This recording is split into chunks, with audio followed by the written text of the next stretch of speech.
This is SSN.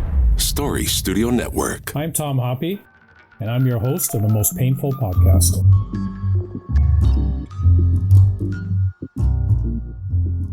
As we start Season 6, I'd like to thank you, the listeners, from Canada, US, Europe, UK, and Australia for your support of this show. Your feedback has helped develop the show and define the topics that are important to you. On our past season, Season 5, we talked to Dr. Sun about inflammatory arthritis. Also talked to Dr. Sarah Vadabencourt on postmenopausal health. And as well, we had Dr. Andrea Ferlin back discussing strategies to work with your doctor when they do not understand your chronic pain. In Season 6, we'll continue to bring many more great topics on the best evidence-based knowledge to help you with your health, such as inflammatory burden and what you can do about it, sex and chronic pain, supplements for muscle loss, and many more great topics. So subscribe to the show so that you're notified when a new episode comes out.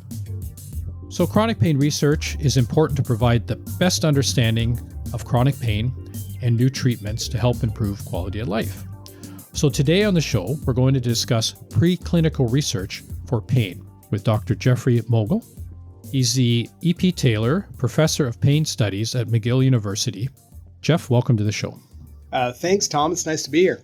Great to have you on. So I'm interested in this. I know you and I exchanged a few emails talking, what we're going to talk about today. So maybe I think just start off, what is preclinical research and what's different about it? Well, people have different definitions of what they mean by that term. Some people refer to it as any research that isn't done on clinical populations, so anything not on pain patients. But I have a more restricted definition that I think is the thing we really should talk about. And basically, it comes down to research on animals, mice and rats, and then even things like cell lines and tissue samples, that sort of thing. Okay, so why, I understand that, so you're doing it on animals, obviously, because it has to be done prior to going on to human subjects. But what's different from this for our audience? What's different from this compared to regular pain research? It's interesting that you think that clinical research is regular research, because I actually think of it the other way. I think preclinical research is regular research, and clinical research is the thing you do afterwards just to make sure it's all also true in humans.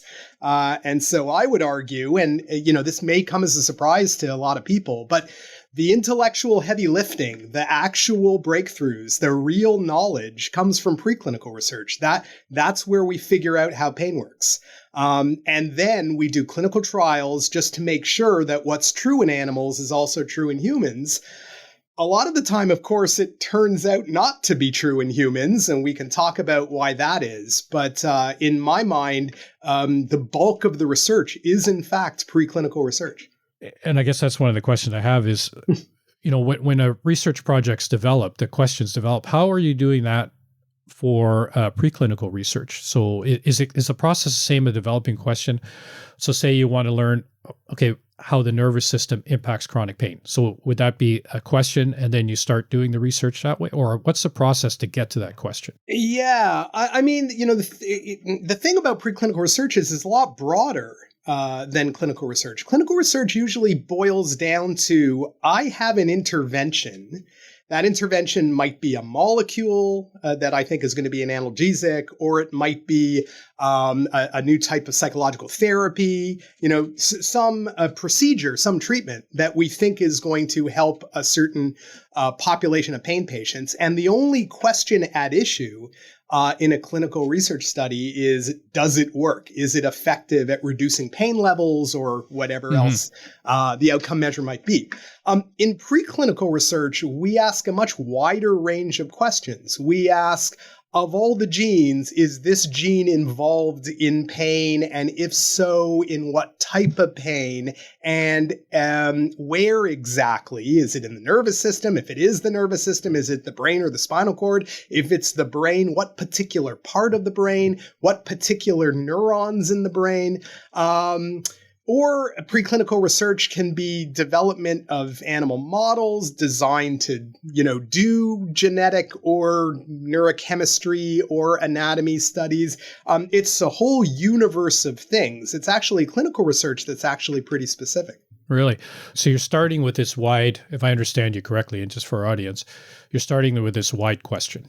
It's every question there is. How does pain work? So where is pain happening? And, what cells are involved? What neurochemicals are those cells using? What genes are responsible for producing the proteins that those neurochemicals are acting on? Literally everything. How does the system work? That's the universe of questions that preclinical pain researchers are asking.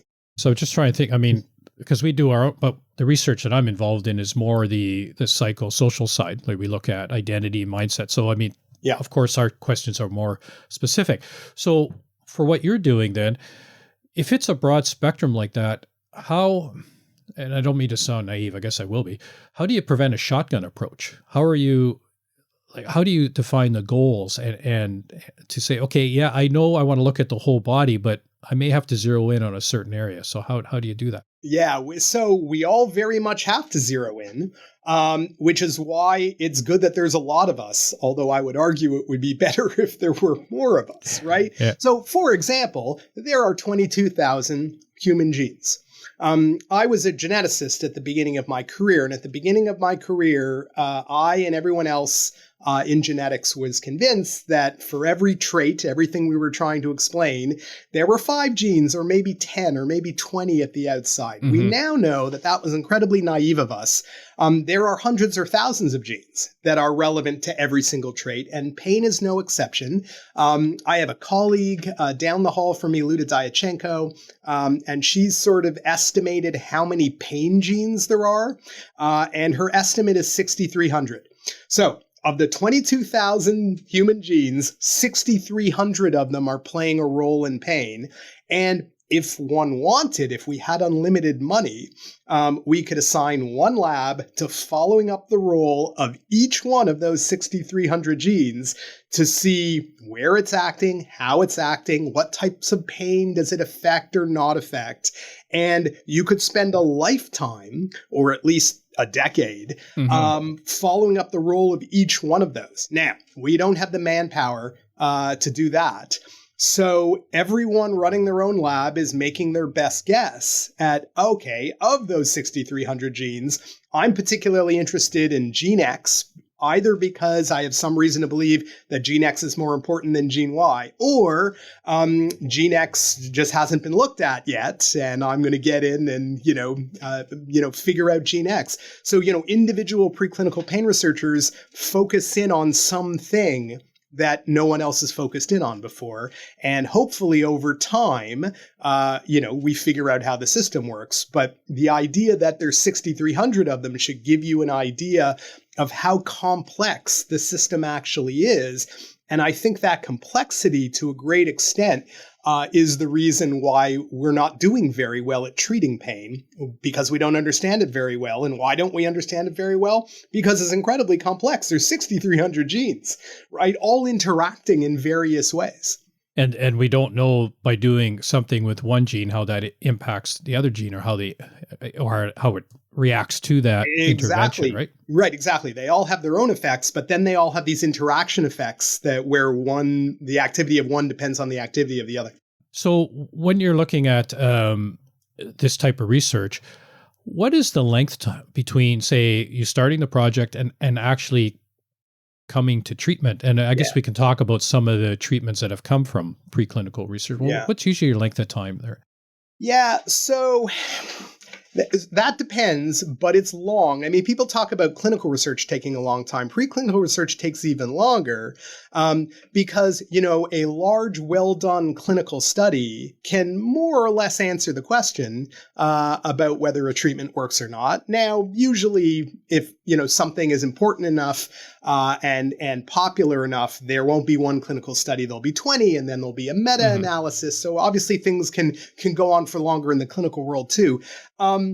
Preclinical research, from the point where someone has an idea to the point where someone might say, okay, now it's time to run a clinical study on this drug that has emerged from preclinical research.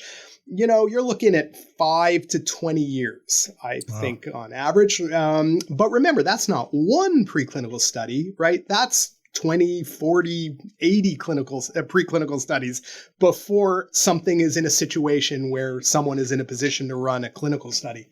5 to 20 years before it even gets to clinical is what you're saying, eh? And then clinical, of course, has its takes some time before it gets to people as well. Right, exactly. Do you think AI is going to change that?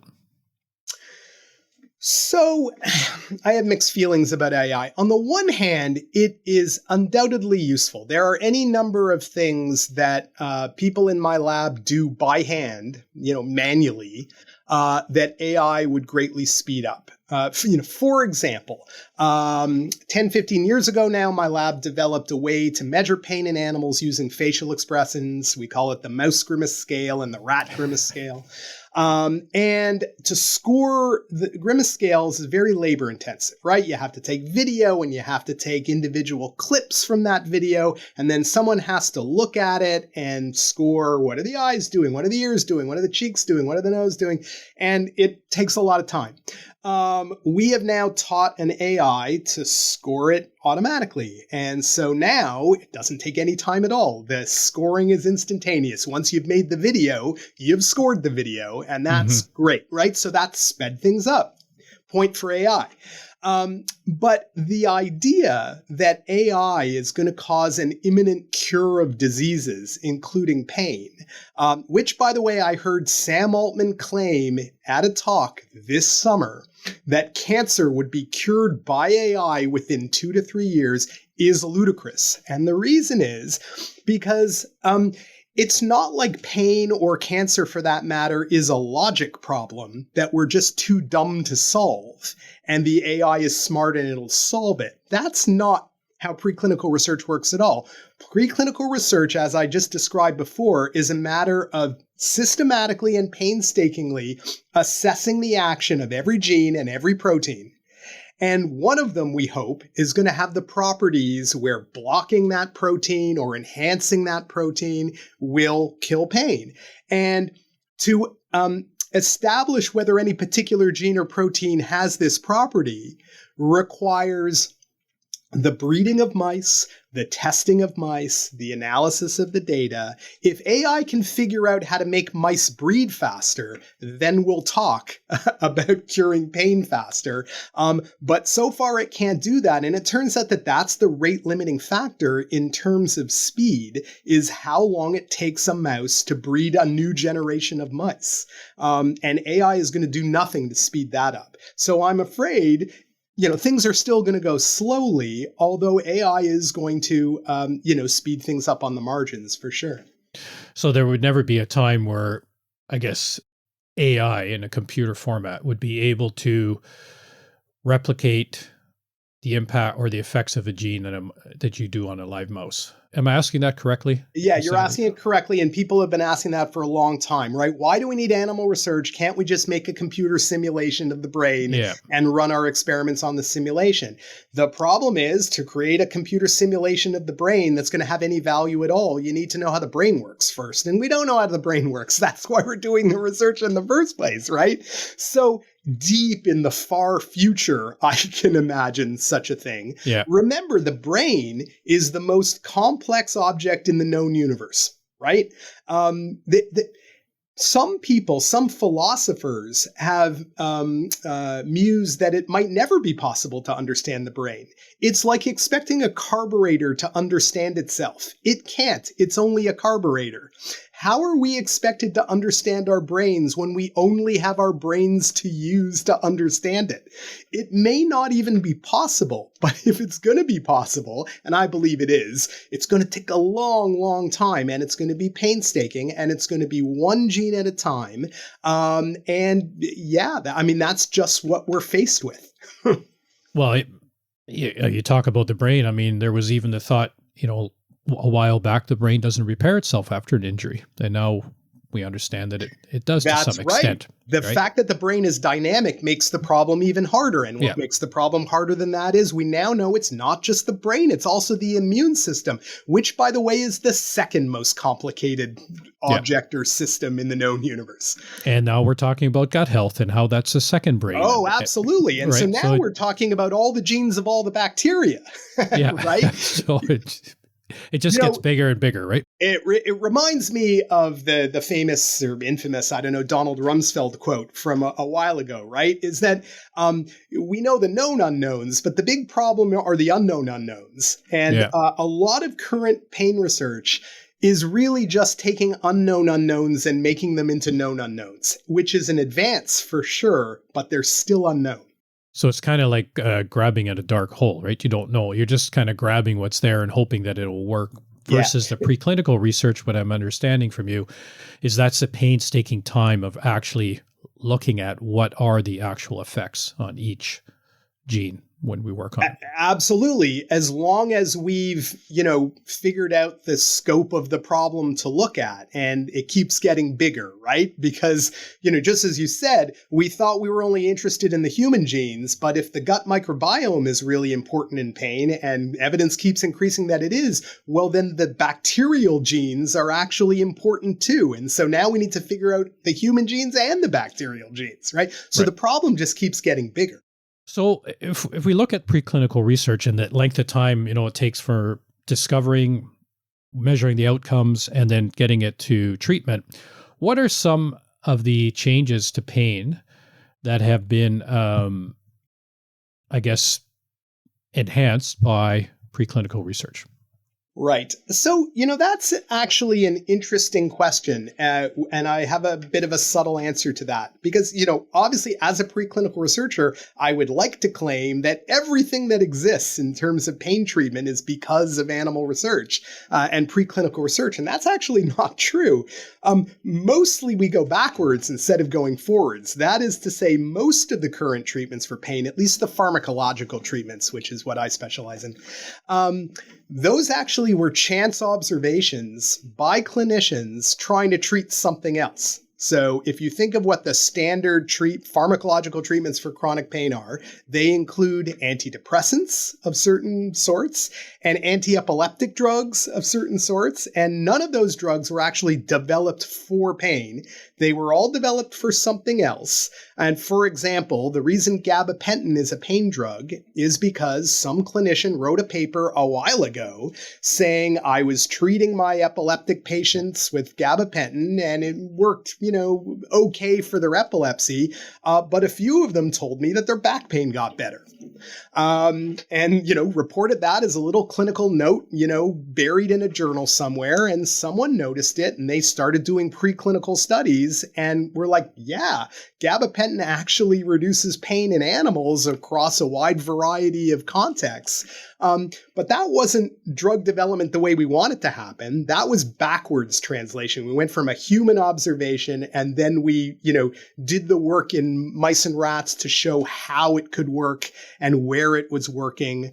And of course, that knowledge was used to make a new generation drug called pregabalin, which is a little bit better. I would argue that that's in general how it's worked in pain research, is that there are clinical observations. People start doing preclinical studies. They figure out what the target is, the mechanism of action of that drug. That increases our overall knowledge of how the pain circuit works. And then in theory, we can use our increased knowledge of the pain circuit to try to develop new drugs going forward. But to be honest, that is going very, very slowly. And we can talk about why if you'd like, but a lot of people think that the animal models we've been using are suboptimal in a number of ways. Yeah, so tell me, why is it going slowly? Yeah. So, okay, there's a lot of possible reasons, and the sheer complexity of it is one which I've already talked about. But the way we test animals for pain, and this has been a critique that I've been making of the field for a number of decades now. The way we test animals for pain is very convenient to us, the scientist. and not particularly clinically relevant to the patients, right? So for example, we are measuring entirely the wrong symptom of pain. The number one symptom of pain is spontaneous pain. Okay, so what does that mean? Well, if the problem is your arm, it's your arm hurts. Where is that pain coming from? Inside the arm. Nothing has to touch it. It hurts at rest. And you would figure, and this is, virtually all chronic pain patients have spontaneous pain. It's what they complain about most. It has the highest correlation with their overall global pain ratings. Any way you slice it, this is symptom number one.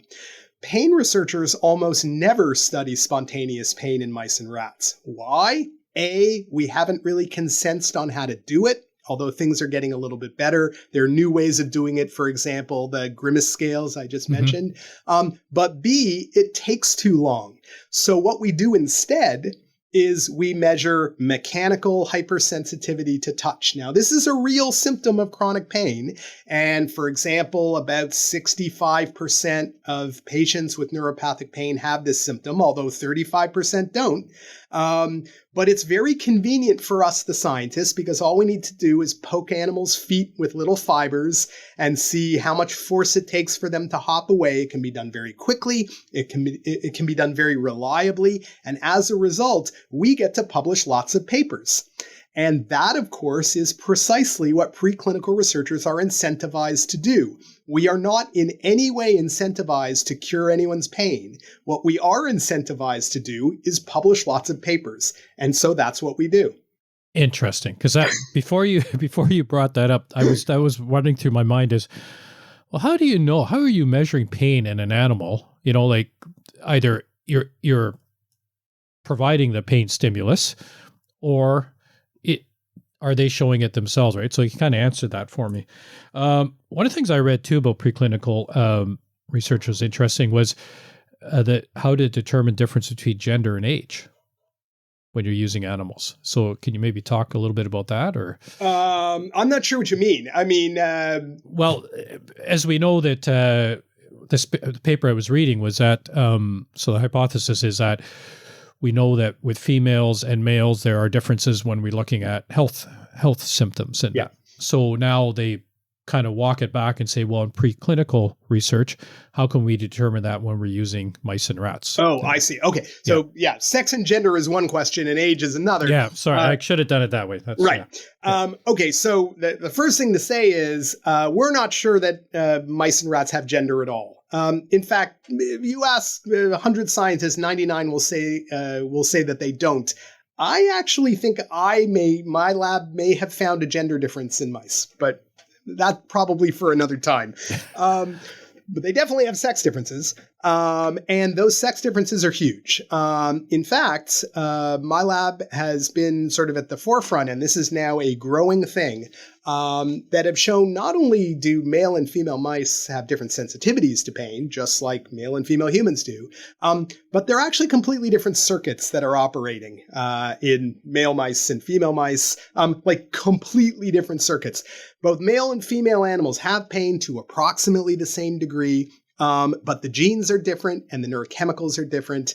And even the anatomy is a little bit different. Even the actual cells that are involved are different. We didn't know this until very recently, because until very recently, almost all preclinical pain research, 80% or more, was performed in male mice only or male rats only. There were a few people like me sort of shouting in the wilderness, begging people to use females just to see if there might be a difference. But a number of years ago, 2016 in the US, 2006 in Canada, funding agencies passed new rules that you had to use female mice and rats. And lo and behold, once people started using female rats and mice, they started seeing sex differences. So this is a huge, huge topic currently in preclinical pain research. Age is a little bit of a different story. It costs no more money to do a study with both male and female animals as it does just to use males, but it really does cost a lot of money to do a study on aged mice and rats. And that's because you have to keep them alive for 1.5, 2.5 years, and paying for their food and upkeep every day before you even start that experiment. Yeah. And so there's very little known about the effects of aging on pain just because it's so expensive to run those studies. Yeah, that's interesting. And I think they kind of alluded to that in the article as well, too. I just could keep talking to you, but because I think we're just getting into the good stuff now. We'll do it again. We will for sure. But it's great. I mean, it's always good to understand where this all starts sometimes and how long it takes. I think a lot of people, they're frustrated why there isn't better treatments out, especially with technology and that. So I think this is good for the audience to kind of have an understanding. Well, there's a reason why that's happening and why it takes time. We're going as fast as we can. The system is complicated. There aren't nearly enough of us doing it as the scope of the problem would require. So one thing people could do is encourage governments to spend more money on pain research, vis-a-vis other things. Yeah. It's interesting and it's fun, and we're frustrated too. Well, I appreciate you taking the time to be on the show today and talk about it. My pleasure.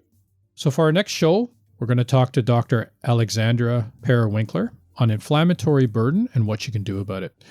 For feedback about the show or more information on chronic pain, you can visit our website, veteranschronicpain.ca, or follow us on Facebook at X at chronicpaincoe and on Instagram at chronicpain_coe.